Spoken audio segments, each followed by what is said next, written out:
অনেক দিন আগের কথা। হস্তিনাপুর রাজ্যের রাজা ছিলেন মহারাজ অনন্ত বর্মন। মহারাজ অনন্ত বর্মন ছিলেন ভীষণ অত্যাচারী রাজা। তার রাজত্বে রাজ্যবাসীর দুর্দশা একেবারে চরমে উঠেছিল। শোনো, শোনো, শোনো, মহারাজের নির্দেশে আজ থেকে একটি নতুন কর চালু হলো। প্রত্যেক রাজ্যবাসীকে তাদের ফলনের 1/10 অতিরিক্ত কর হিসাবে দিতে হবে। শোনো, শোনো, শোনো।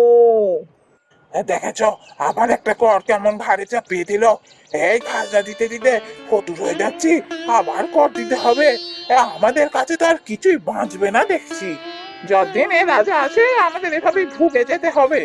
আজ এই কর, কাল ওই কর, এরকম বলে বলে নতুন নতুন কর চাপিয়ে আমাদের যা আছে সব বর্ষ কেড়ে নিতে চায় এই রাজা। জানি না, জানি না এবার কি করে এই নতুন কর দেবো। সমস্ত খাজনা মিটিয়ে হাতে কটা টাকাই বা বাঁচে, আবার কর যদি দিতে হয় তাহলে তো সবই শেষ হয়ে যাবে। হে ভগবান, আমাদের দেখার কি কেউ নেই? না না, এ মানা যায় না। এই যে রোজ রোজ নতুন নতুন কর চালু করবে, আমরা কোথা থেকে দেবো? মহারাজকে গিয়ে নালিশ করতেই হবে, এই নতুন কর রদ করতেই হবে। চলো সবাই মহারাজের কাছে।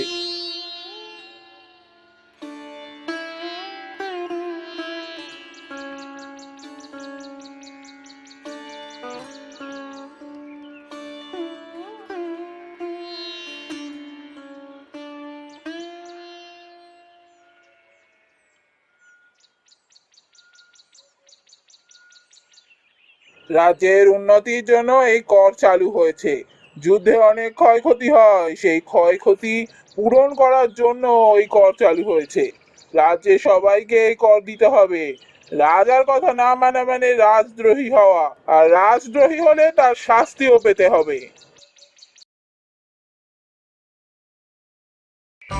ওদিকে রাজার বিরুদ্ধে যারা কথা বলতো, রাতের অন্ধকারে তাদের ঘরে আগুন লাগিয়ে দেয়া হতো রাজার নির্দেশে।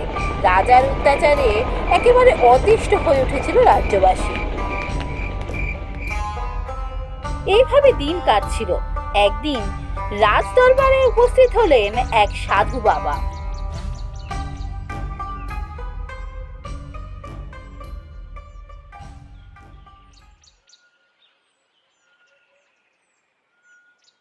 আসুন সাধু বাবা, আমার প্রণাম গ্রহণ করুন।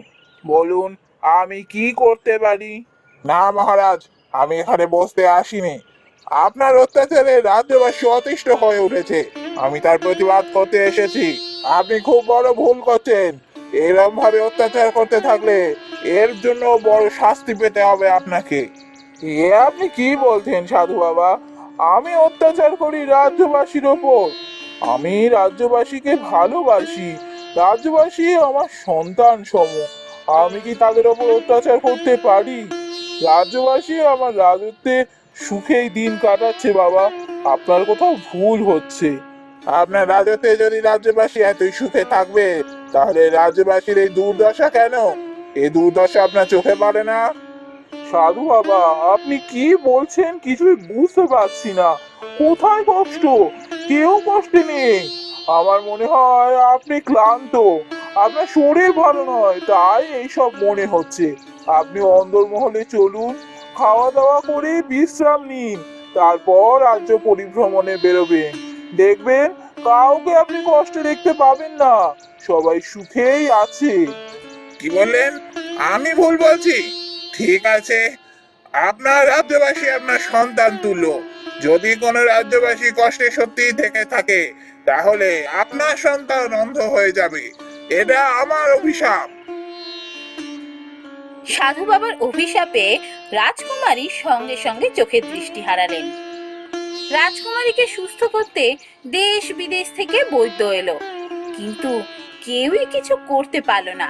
সাধু বাবার অভিশাপ খণ্ডানোর ক্ষমতা কারুর ছিল না। এদিকে মহারাজের অত্যাচারে অতিষ্ঠ হয়ে রাজ্যবাসী হস্তিনাপুর ছেড়ে পাশের রাজ্য রূপনগরে পালিয়ে যেতে লাগলো।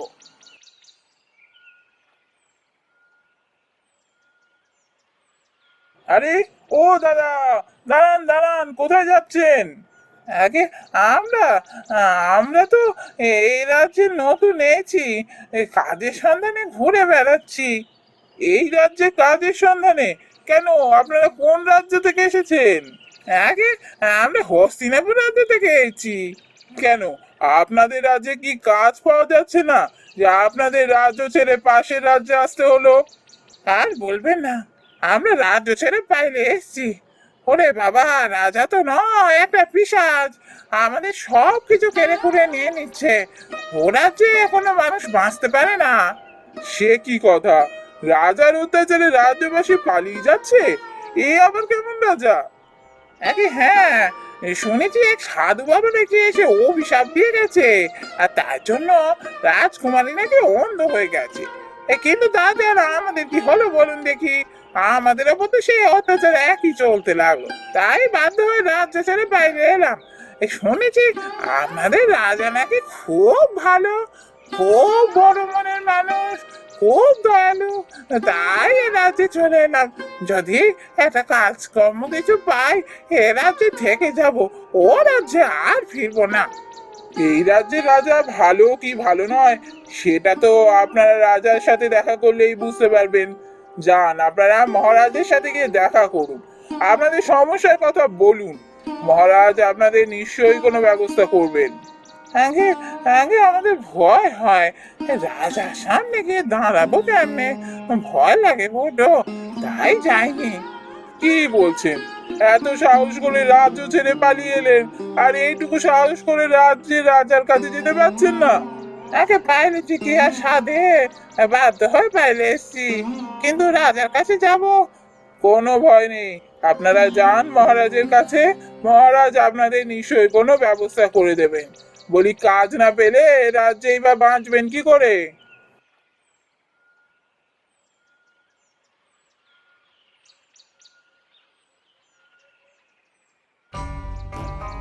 হস্তিনাপুর রাজ্য থেকে যারা পালিয়ে এসেছিল তারা সাহস করে গেল রূপনগর রাজ্যের রাজার কাছে। গিয়ে দেখলো পথে যার সাথে এতক্ষণ কথা বলেছে সেই আসল রাজ্যের রাজা। হ্যাঁ কে, মহারাজ আপনি? আপনার সাথে কথা বলছিলাম। মহারাজ, আমাদের ক্ষমা করবেন, আমরা বুঝতে পারিনি। ঠিক আছে ঠিক আছে, তোমাদের ভয় পাওয়ার কিছু নেই। তোমরা তোমাদের রাজ্য ছেড়ে রাজ্যে এসেছো বিপদে পড়ে।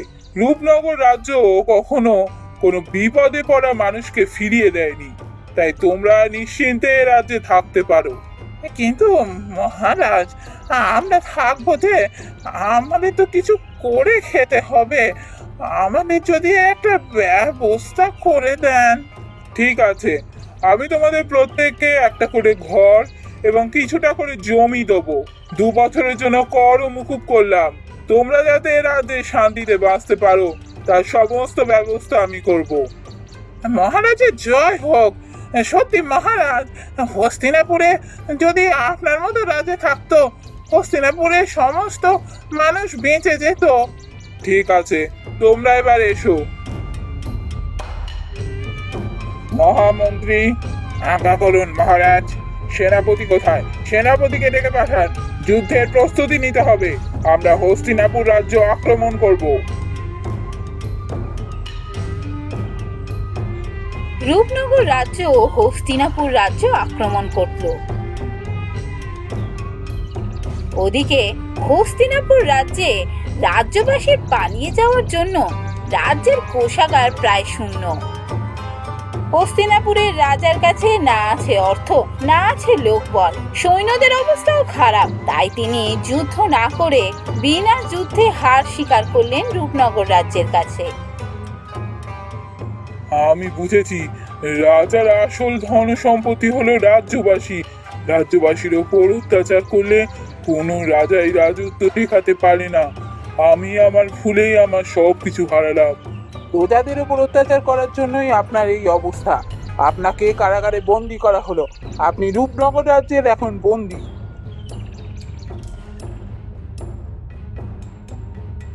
এরপর রূপনগর রাজ্যের মহারাজ হস্তিনাপুর রাজ্যের রাজকুমারীকে বিবাহ করলেন।